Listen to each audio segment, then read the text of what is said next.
Bon, l'édito international. Bonjour Vincent Hervouette. Bonjour Dimitri, bonjour à tous. Vous revenez Vincent ce matin sur les représailles américaines de ces derniers jours au Proche et au Moyen-Orient, des frappes en Irak, en Syrie et samedi contre les Houthis du Yémen. À chaque fois, les milices pro-iraniennes sont la cible. On dirait que l'Amérique se laisse aspirer par le chaos au Moyen-Orient, Vincent.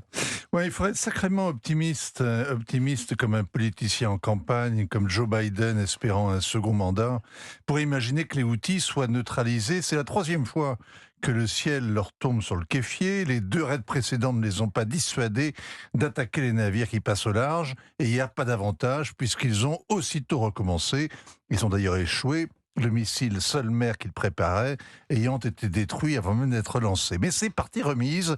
Ça fait 20 ans que cette armée chiite guerroie, elle a tenu tête à des bombardements autrement plus meurtriers, la sale guerre à outrance que leur ont menée les Saoudiens et les Émiratis, qui ont fini par jeter l'éponge. Il faut travailler à 11 000 kilomètres dans un bureau climatisé au Pentagone pour rêver que des raids aériens suffisent à limer les dents ou à miner le moral d'une troupe aussi aguerrie. Il faut n'avoir rien retenu des échecs successifs de la guerre asymétrique au Vietnam, au Cambodge, au Laos, au Liban, en Irak, en Afghanistan, pour continuer à croire que la formidable machine de guerre américaine peut imposer son ordre du haut du ciel. Toutes ces guerres lancées comme des opérations de police ont fini en déroute. Qu'en est-il des bombardements de vendredi en Irak et en Syrie, Vincent? Bien, 125 bombes visant des installations des gardiens de la Révolution et des milices chiites que Téhéran contrôle avec une laisse plus ou moins courte.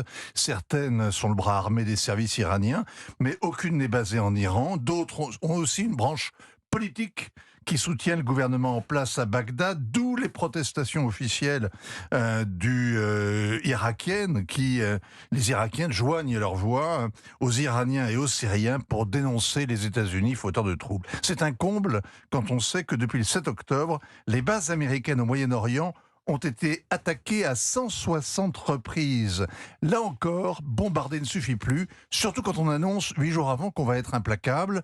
La preuve, les attaques de nouveau hier contre les bases américaines d'Ain al-Assad en Irak, Hariri au Kurdistan, Al-Tanef en Syrie. La dernière à 2 pas de l'avant-poste où 3 soldats américains ont été tués par un drone il y a 8 jours. C'était la première attaque meurtrière. Elle a réussi pleinement puisqu'elle entraîne l'Amérique dans l'escalade qu'elle redoutait. Joe Biden vient de mener sa plus grande opération militaire au Moyen-Orient depuis son élection. On note que les Américains prennent soin de ne pas frapper directement les Iraniens. Et quand ils tapent leur proxy, ils les préviennent en leur télégraphiant les cibles. Joe Biden veut dissuader les Iraniens sans risquer d'entrer en guerre avec eux. Il doit les punir, mais surtout ne pas déclencher la grande confrontation à laquelle l'Iran se prépare depuis des décennies. Pourquoi ?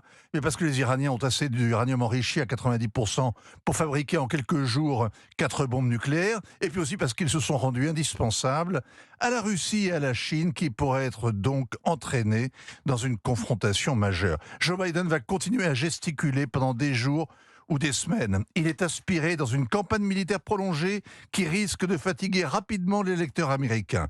Donald Trump a beau jeu de rappeler que lui a fait assassiner le numéro 2 du régime iranien, Qassem Soleimani, qu'il a renforcé les sanctions économiques et que cette pression maximale a contenu l'activisme iranien dans la région. C'est un paradoxe, mais le monde semble ce matin beaucoup plus dangereux avec Biden qu'avec Trump. Signature Europe 1, Vincent Hervouette. Merci Vincent.